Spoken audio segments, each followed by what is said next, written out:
Good morning. Welcome to the Clackamas County Board of Commissioners Issues and Updates with County Administrator Gary Schmidt on this February 7, 2023. Gary, what's up first? Thank you, Chair Smith. All items today are you seated as the Board of County Commissioners. The first item, Fuller Station Apartments and Property Tax Exemption Request. Adam Brown and Devin Ellen from the Health, Housing, Human Services Department and the Housing Authority of Clackamas County will present. I did ask legal counsel, this is an item best under the board, not HAC, so you're not meeting as a HAC board because this is a county-wide policy and discussion, just to be clear on the hats you're wearing today. With that, go ahead, please, Adam and Devin. Good morning, Chair, Commissioners. Adam Brown, Deputy Director of Health, Housing, and Human Services. So on January 12th, 2023, the board received a letter from Guardian Real Estate Services requesting that the county enter into a payment in lieu of taxes agreement for Fuller Station Apartments, an affordable housing development project that was funded in part with Metro Affordable Housing Bond funds. Pilot agreements, as they're called, provide a property tax exemption in favor of a smaller fixed sum payment in lieu of those taxes. Pilot programs are a tool used to support affordable housing development by reducing a property's total operating expenses.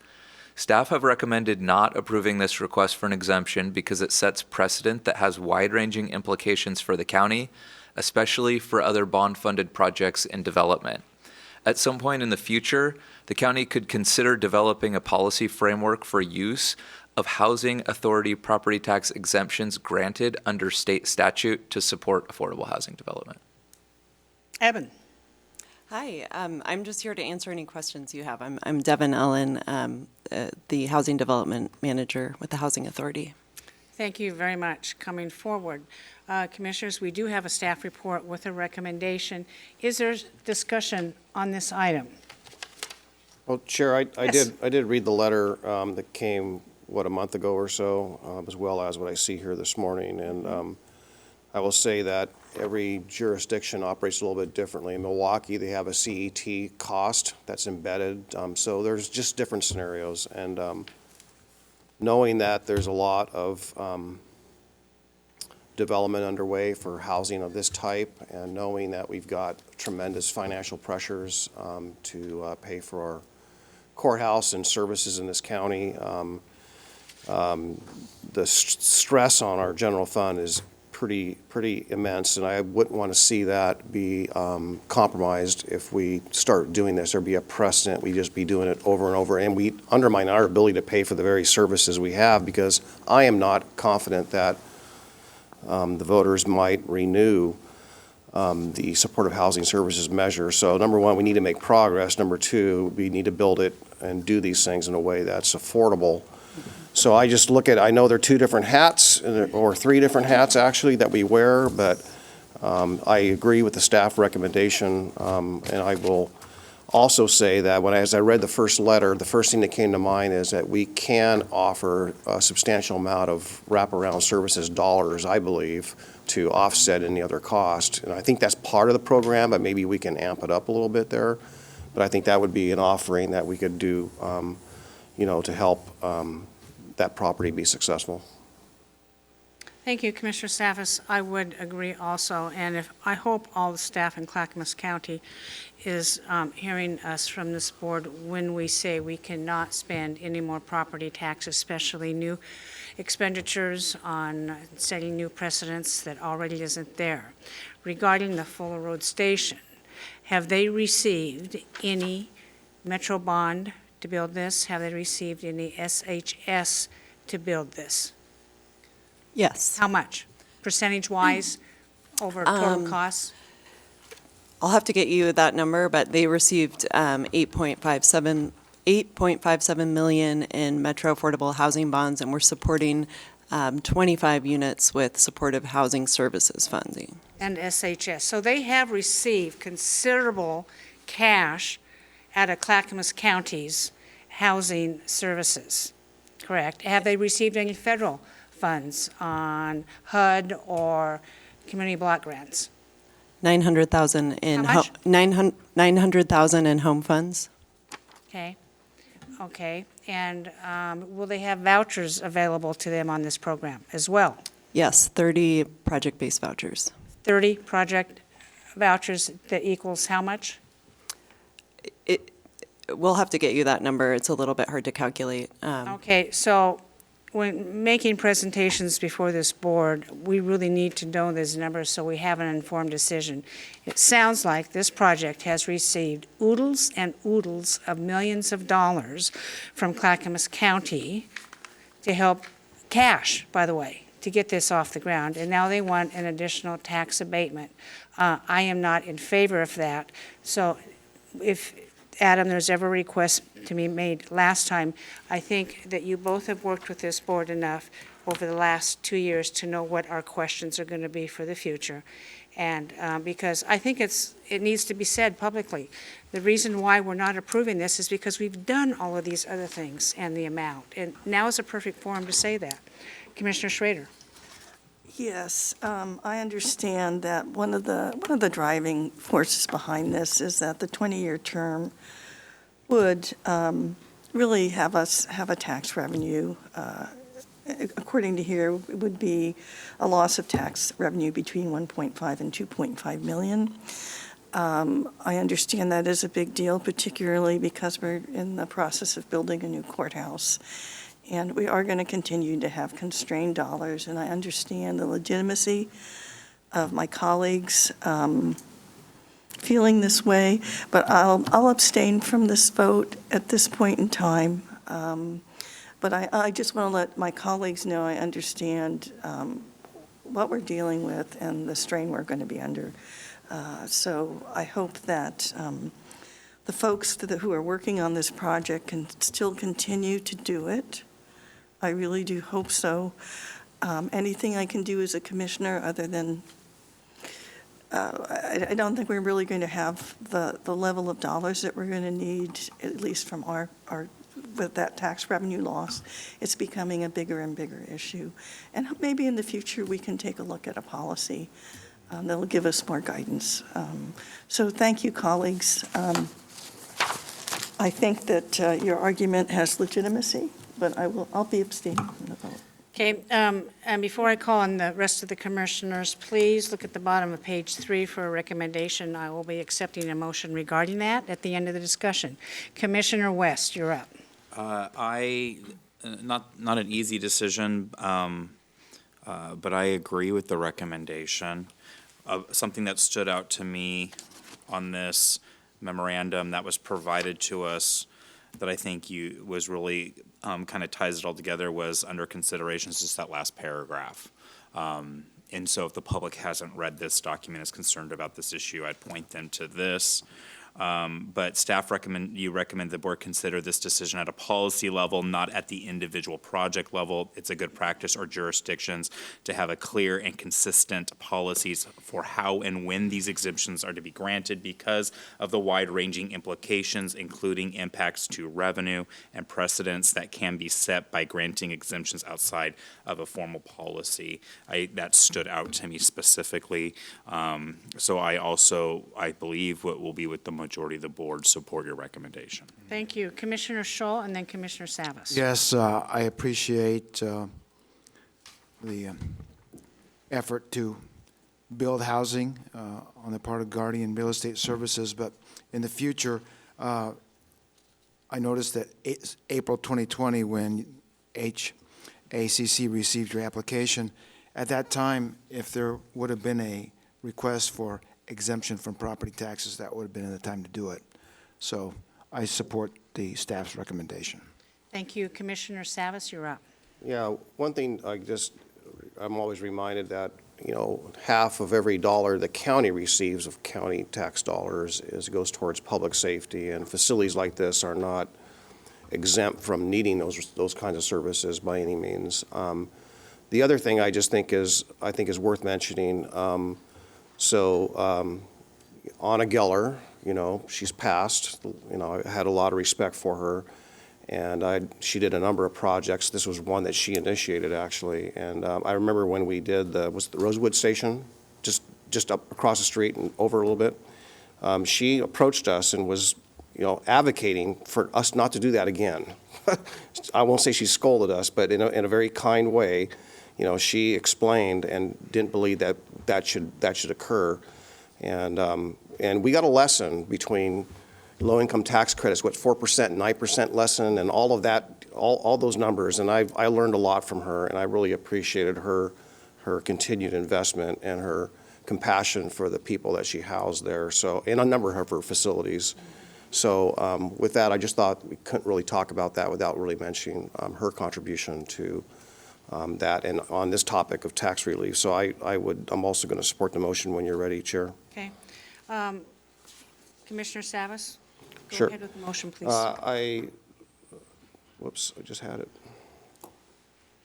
I move, do we approve the staff recommendation to deny the request for property tax relief? Seconded. Commissioner Savas has moved that the board deny the request from Guardian Real Estate Services, LCC, for a tax abatement. Commissioner Scholl has seconded the motion. I'll just like to say, I so dearly miss Anna Geller. We had wonderful conversations, and she was a very unique person in that herself, she was a foster child growing up and aged out of the system, and then went on to her life to build tremendous amount of housing facilities in Clackamas County, really at a profit, and did not have to rely on tax abatements to make it work. And so that is an example I would like to see followed going forward, especially on this particular project, the amount of cash money that this county has already given to the Fuller Street Station. I cannot reiterate that enough. With that in mind, Tony, please take the poll. Commissioner Scholl, Aye. Commissioner Savas, Aye. Commissioner Schrader,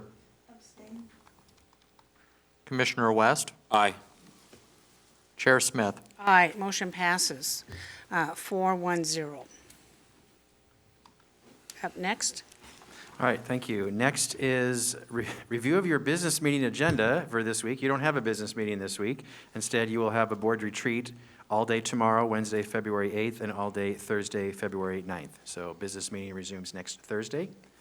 February 16th, there will be an evening business meeting. Next, advisory board and commissions. Tony, go ahead, please.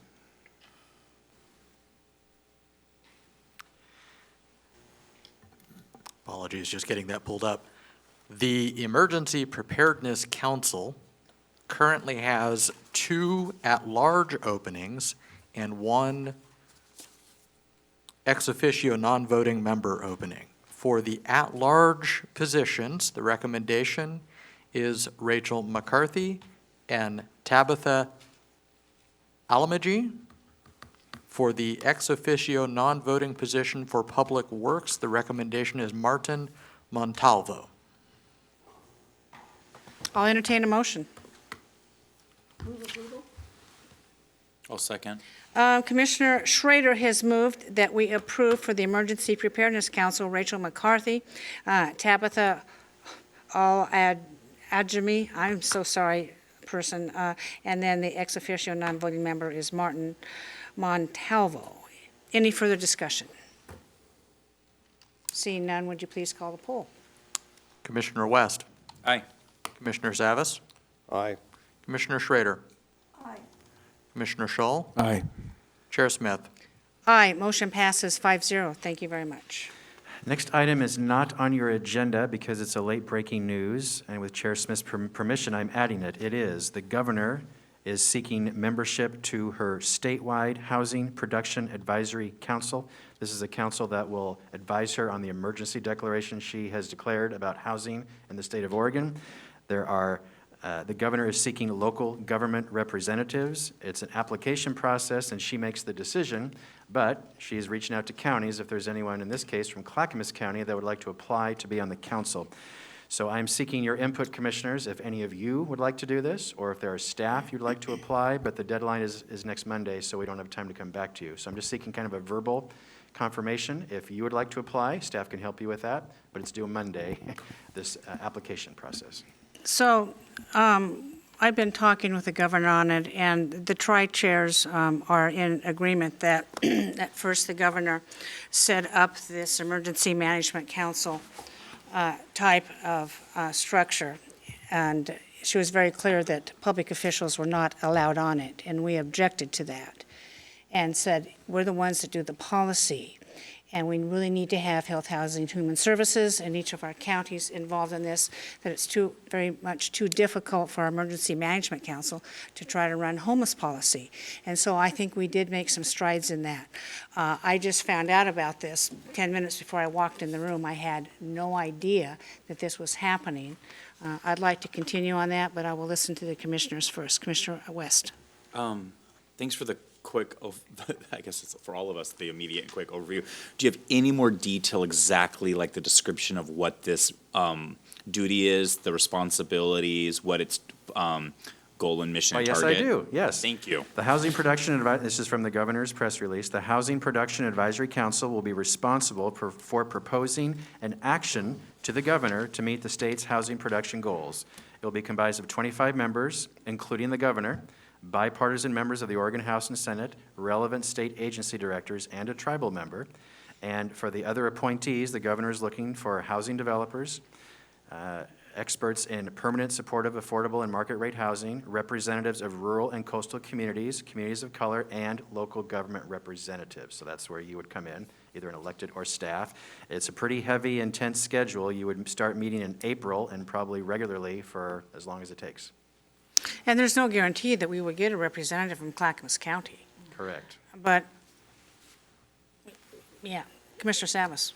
Yeah, I'd be interested in serving if that was possible.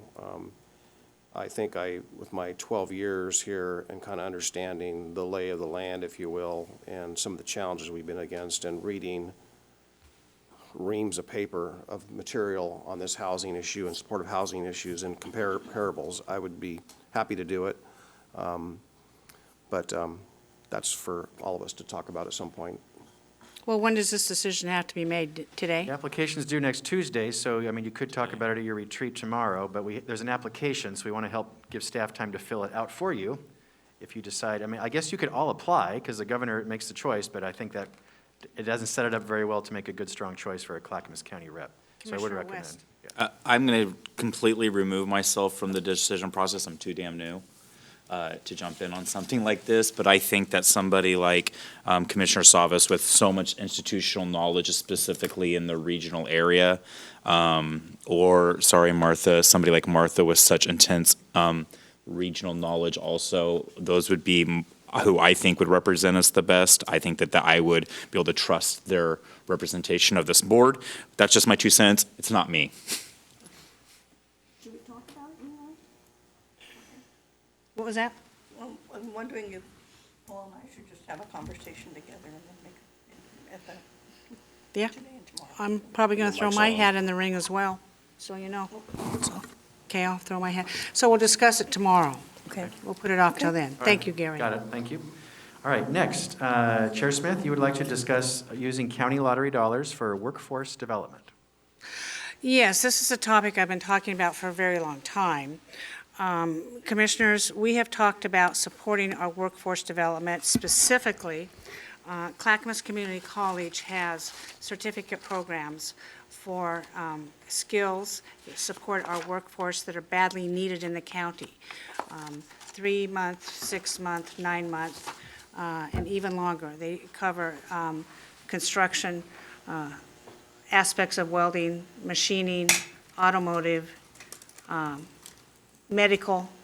You know, the president told me as far as their medical assistants, basically they have people parked outside the door to hire the minute they get medical people qualified and trained. The average age of the workforce, of the attendees in these programs at Clackamas Community College is 30 years. They are 30 years old. They usually are working full-time, and they're doing their education part-time, and a lot of them have families. And the president, Tim Cook, said, of all the scholarships, he says, this is the most needed for this particular group. And he says, you know, if somebody wants to do a 4-year education, scholarships are available to them on that. But this is, so I'm asking if this board wants to support, and, you know, as an entity going forward and getting some of this money out the door for them. They have basically retooled somewhat their, and Mark Scholl, you were at that, how they deliver their education. And they polled their entire campus and asked, well, do you like in-person learning? Do you like book learning? Do you like hybrid learning? And the answers came back yes to all three.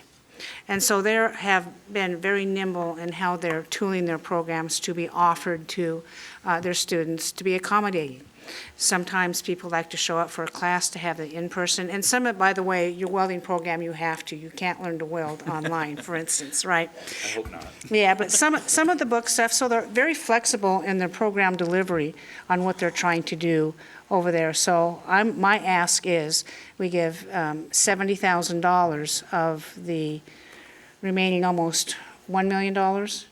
We have approximately $850,000 left in the lottery dollars for you to spend at your discretion. Okay. So there's money. We've already given some money to the Arts Alliance last year of almost the same amount. Commissioner West. I'll tell my story. I probably on this board, that was me. I had an unsatisfying, dead-end career that wasn't good for me. And about in my early 30s, I went to PCC. I used to ride my bike there every single day. We had one car. We lived in a very modest home. We hadn't adopted Jay yet, but I started doing my prerequisites. I thought I was too damn old to go back to school, and I felt a little bit kind of uncertain what my future would look like. Now I have my master's degree. I got through that program. I have my master's in nursing, and I sit with you guys today, but it started, and I basically would say nursing workforce training. And it's not just nurses. Not everybody's going to take that more difficult path, but it's certified nursing assistants, which are incredibly important, medical assistants that you alluded to. Rad Tech is also part of this, where they do a lot of your imaging and stuff and can make a good living wage. And there is other opportunities within the workforce training. I think that this is definitely something that we should consider. I mean, comparatively to what we've given to other things, is this a robust enough ask, or is this the appropriate ask? Because this is what you've collaborated with on that number. I guess I would ask you why do we come to that number? Should it be more? I think it's fair to ask if it should be more or less, or if we're at the right space.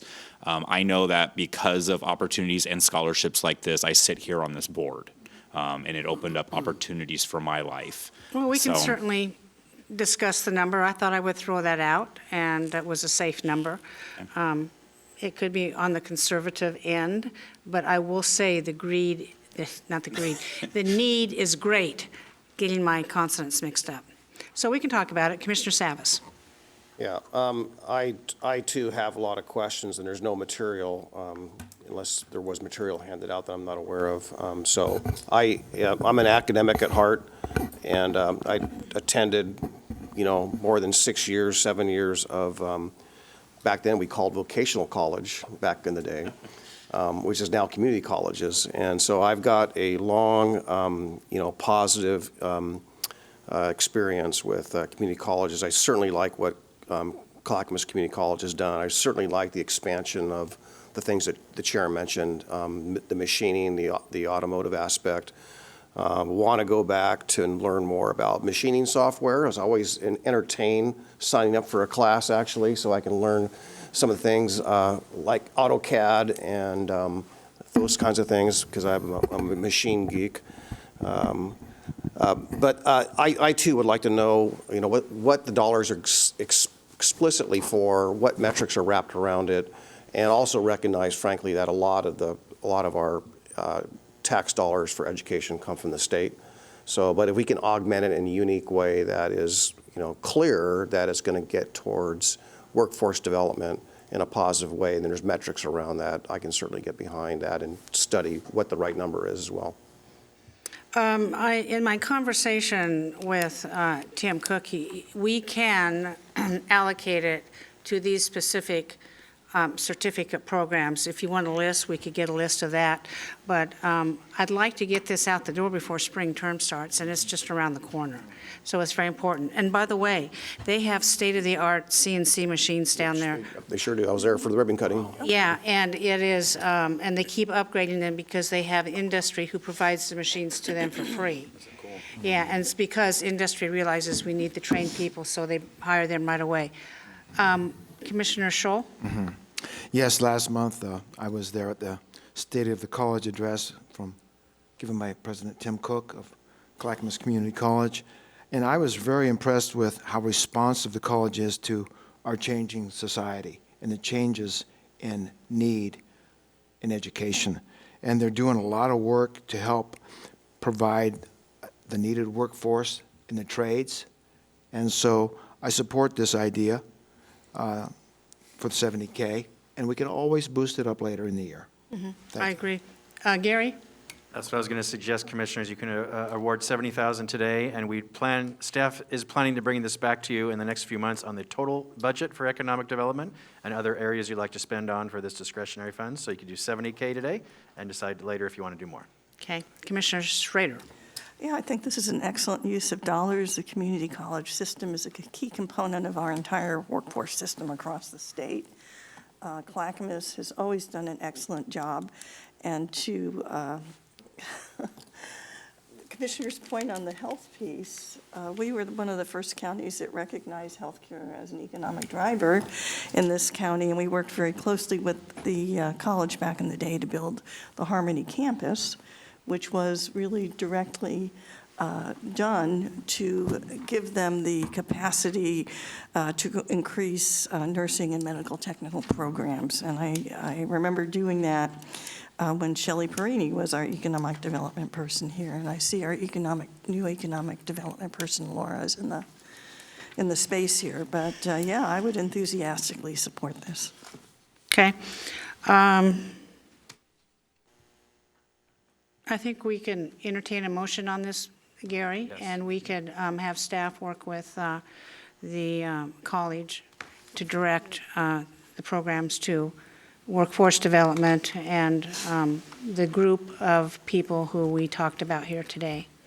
So I'll move to appropriate $70,000 for the scholarship fund. I'll second that. Commissioner Savas has moved we appropriate $70,000 to Clackamas Community College for workforce development scholarship funds on the certificate programs.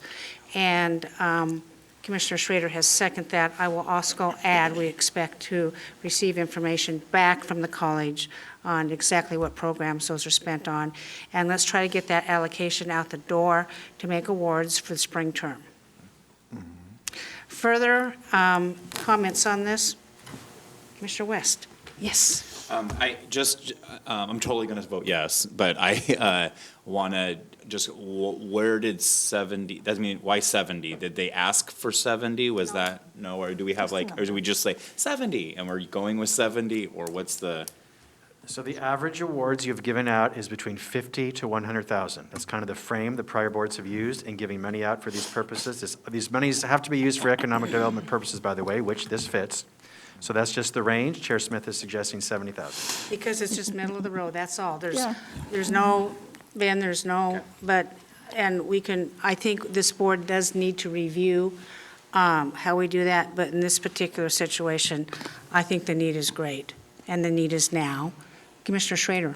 Yeah, and I was also going to mention that we have had a history of this before, working with the college back a number of years ago as well. One of the reasons they are considered to be one of the best colleges for veterans in the nation, actually, they've gotten multiple awards, is because Lowell Miles, who has recently passed away, and the business community got together, and they actually have a foundation that funnels money directly to veterans services, and I'm wondering if there's even more opportunity for us to continue to partner with the business community to even help augment what we can funnel to the college and what we can also funnel to our workforce board directly.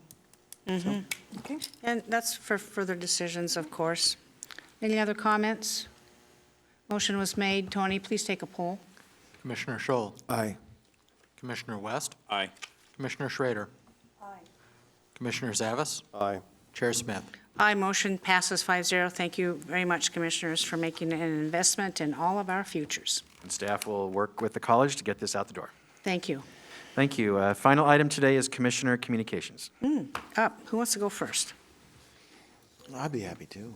Commissioner Scholl, please. The only item I have for you today is last night we had the Association of Oregon Counties Board of Directors meeting. And a couple things I wanted to pass on to you from the agenda last night.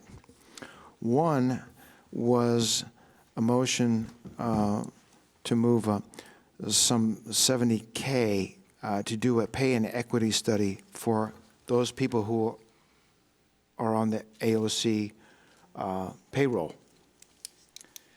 And there was some pushback on it. It did pass.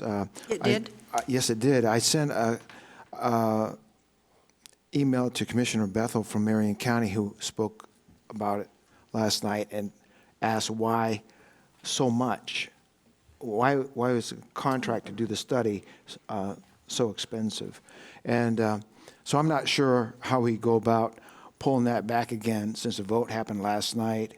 But I went to bed last night thinking, you know, we have a problem with the rising cost of dues to the Association of Oregon Counties, and now here they're going to take some of that money and up to $70,000 for the study. So anyway, we'll see what happens on that. The other thing that came up is the ongoing issue of the Federal Service Transportation Block Grant. You remember we talked about that a couple months ago. The AOC is still going back and working with ODOT on that to try to figure that out. It's a very complicated sort of disbursement of funds, federal funds that are washed through state dollars and come down to the cities and the counties. So that's still going on. I don't know how long it's going to be going on or when it's going to be resolved, but those were the two highlights from last night. And if you have any ideas on how I might go back and approach the board, AOC board, on this $70,000 study, maybe I won't lose any sleep over it tonight. Well, Commissioner, how many employees does AOC have? Oh, I don't know the exact number, but it can't be more than about 10, right? Does anybody know? Yeah. I mean, this is an expensive it- study and they have laid off staff, from what I understand. Yeah, They're trying to exactly, trim right. back. So I would agree, this is expensive. And just because all commissioners may not be in attendance, I think the questions, rise to the surface on this. This is, to me, a lot of money. Well, it goes back to what we talked about last month on dues that, I know. have gone up somewhat, 34% in 2 years, so. So they are not bound by the legislation that this organization was bound by on pay equity. So we did pay equity because the Oregon State Legislature passed a law that said that we would do it, and there were certain parameters. And those certain parameters on pay equity is we only looked at our internal selves. For instance, if you were a housing specialist one, and I'm just making this up, I'm making up this job description. If I was a housing specialist one, we could only compare that to other housing specialist ones within our organization.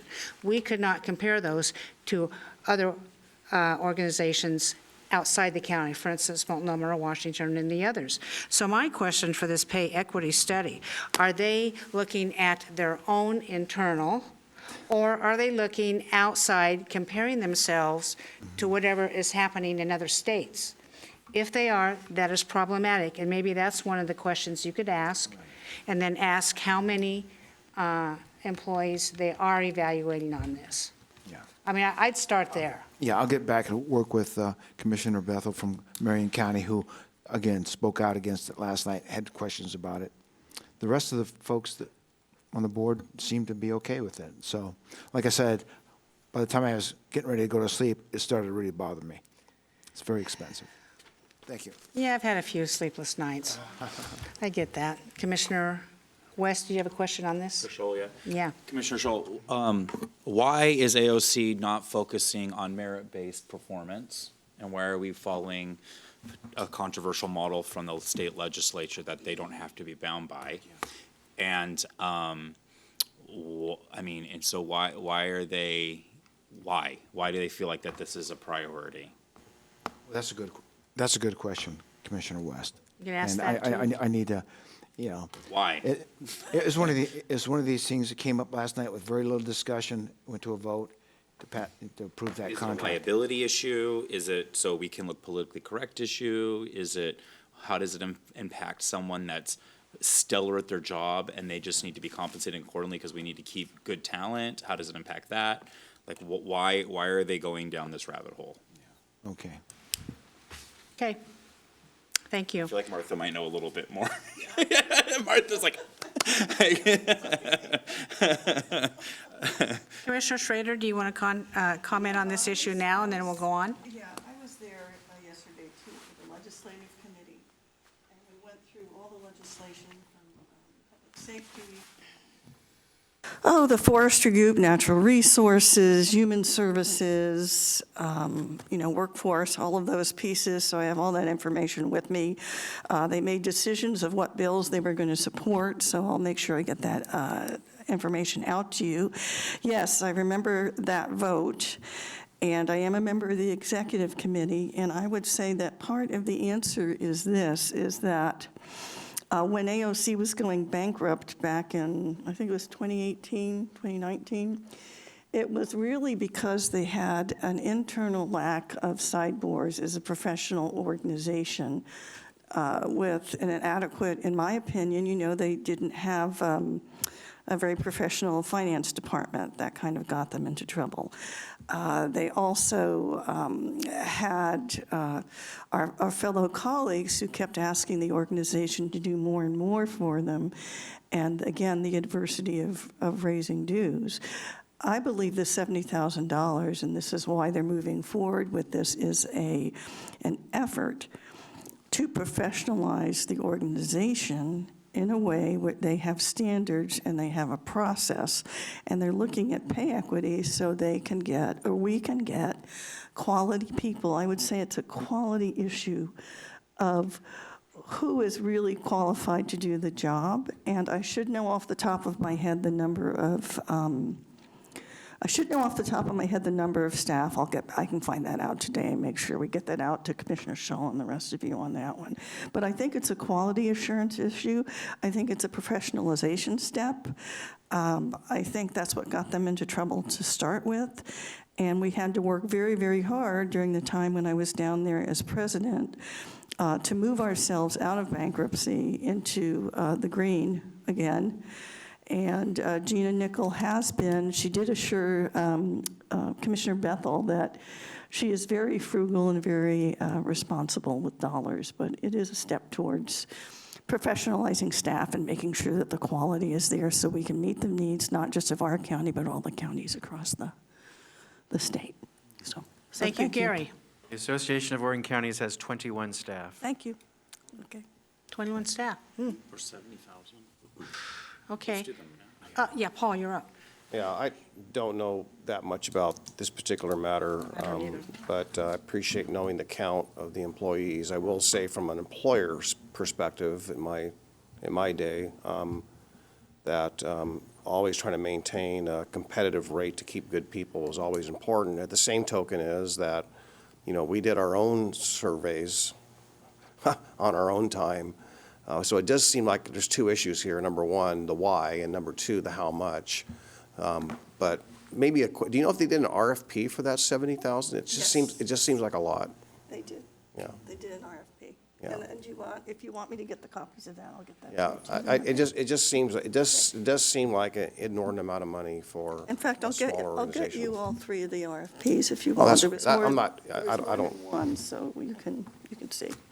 Okay. I'll trust our colleagues our commissioner colleagues around the state Well, that played a role in this. And I have to say that I was not expected to be back on the executive board because we lost two other commissioners that were supposed to be in line for that, and I was like the last past president standing, so I did not ask for this. Well, But I thank you do for love- serving. But I do love the organization. Thank you for serving in that.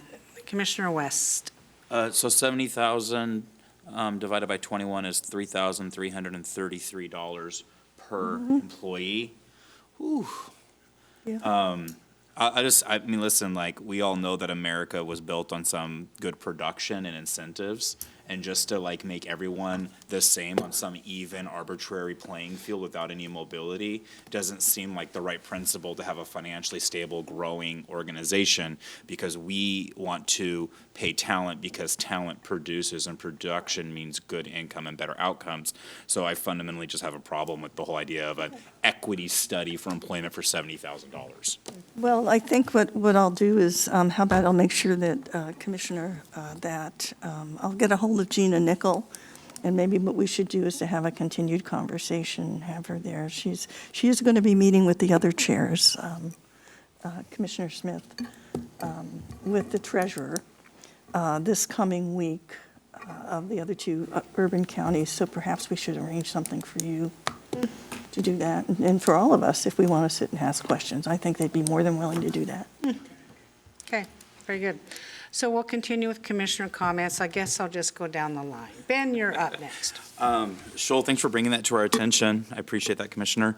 I'm still getting acquainted with everything, but I've had fun over this since I've last was in this meeting. I got to tour the old courthouse with Judge Steele. Did I get her name right? Yep. It was very eye-opening. We went into this is where I was like, oh yeah, we need a new courthouse. We went into one room where people were working, and they had to count to make sure we didn't have too many people in there, because you'll breathe up all the oxygen and you could pass out, because that room is so isolated down where they're working with all of these crazy cables coming through that were retrofitted in, and they were like, Commissioner, we have to watch our oxygen levels. I was like, what? So you weren't allowed to talk? That must have been terrible. I know, it was hard for me, Chair, because I always have a few things to say, so I had to hold my breath and shake hands. So we got out of there so I could start back on a soapbox. But yeah, so I toured the courthouse. That was great. I saw where, she gave me the history throughout where it was starting to erode away from. So yeah, so we, tying into our amazing opportunity and fun morning with the legislative breakfast, we were all there, and then we got to do the courthouse. That was a fun, and thank you staff for a wonderful event. I thought that was a great success. In our legislative breakfast and groundbreaking ceremony, it was an honor to be a part of it. I didn't have much to do with this, but it was an honor to be able to be there with my colleagues and participate. It was a fun time. I got to spend time at WES, the wastewater treatment plant, state-of-the-art facility. That was a lot of fun. It was a little bit smelly. The ducks seemed to like it. And I loved the part of the educational opportunities that we provide. We've partnered with OMSI in the past. Some of the artistry on some of the infrastructure there is really, really well done and beautiful. And it's quite interesting to know what happens after the toilet flushes. And it turns out that dissolvable wipes aren't really that dissolvable. And how that impacts the infrastructure. So I had a really good time. The staff was fantastic and informative, and we should be really proud of that piece of infrastructure facility in Clackamas County. That was a wise investment in the past, and it is really essential. And then I spent some time with the city of Milwaukee, their mayor, their city manager, getting acquainted with the city of Milwaukee and some of their priorities and how we can continue to be great partners with them and where those goals intersect. So a lot of new information was given to me about some long-standing concerning issues regarding parks. So I will continue to learn about that, and to listen is what I'm going to be doing on that issue. And but I appreciate the mayor's time, the city manager's time, and then getting to spend time with the city of Milwaukee. So that was kind of an update on what I've been doing as I get better and better acquainted as a new county commissioner. And I will pass the little speaking baton on to the next person, Chair. We just have an email from Stephen Madcor, our chief counsel. Commissioners, the Equal Pay Act applies to all Oregon employers. Very good to know. The one that we used here applies to all Oregon employers. So that is interesting. Thank you, Stephen, for bringing that forward. Next up, Commissioner Schrader. I've already said what I was going to say about AOC, so I'll pass the baton. Yeah, go ahead, Paul. Yeah, well, I'll just start backwards. So last evening was the R1 Act meeting, Region 1 Area Commission on Transportation. A lot of new members from from organizations were appointed or officially. So we have a lot of new faces and discussed a number of things. One thing I will kind of bring to your attention as just a taste of maybe what we can talk about a little bit over the retreat tomorrow and or Thursday, whichever it fits, is this transit conundrum that we are in.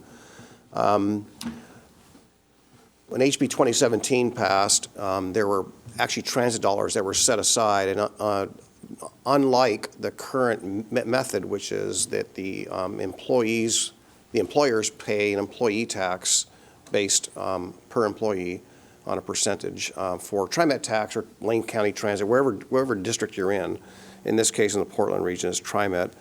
And so it's based on where the employer is. So the dollars have seemed to navigate towards where the employer is to serve the employee so they can get to work. HB 2017, the intent of the legislation was to provide the user, the actually employee, from their doorstep to the system as opposed to the employer to help balance that out because there were a lot of connections that weren't being made. And it actually came out of their paycheck, so to speak, so they're actually paying that. So that was the intent of the legislation. And I won't get into the weeds about how that went sideways a little bit, but I was pretty concerned that one of the proposals for some of that allocation was of our share would have been between 11 for the region, would have been $11 to $14 million. And there were about $11 million of proposals, and one of those was $7 million originally, but not last night, it was reduced to 5, but originally $7 million for TriMet to replace part of their fleet. And any organization, my prior roles, whether, public, let's just say, a water district or county, whatever, is you have your renewals and replacements built into your budget and you have an allocation for that and you budget for that over the years. So to take dollars that were meant for coverage for the employee to get to the system, Yep. that was far from the intent of the legislation, which I pointed out. And so I pointed that out on the STIF committee here a couple weeks ago, and I pointed that out last evening and at the very beginning, and the TriMet representative suggested reducing that from, was it 7 million a couple weeks ago, to 5.7 last night, down to 1.7 as a recommendation. And so anyhow, there was some acknowledgement, and I just want to say that I know as our cities and our counties and our citizens talk about transit, I am very concerned about the ability or the willingness or the financial ability to fund transit in Clackamas County or to level the playing field somewhat is just marginal. Nothing's happened in 12 years. I find myself saying 12 years a lot. I apologize for that, but what I'm realizing is, because it's kind of a unique situation here in the county, having 12 years of fighting for this and realizing we're hitting the wall all the time has a deeper meaning than coming in with a couple years of experience and hitting the wall and saying, oh, we can get past it. We can make progress, but it's been 12 years and we haven't made progress on getting more service to Clackamas County. So anyhow, I said a lot. I did a tour with Commissioner Scholl on Thursday of a Central Kidney Concern facility out in Northeast Portland. Very impressive organization, probably one of the largest of its type in the region.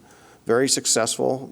Their model, how they operate, is something that I think emulates what we're trying to do for a framework. I was pleased by that. And then on Wednesday, Commissioner Smith and I toured the facility in another one in Northeast Portland that the county had a role in.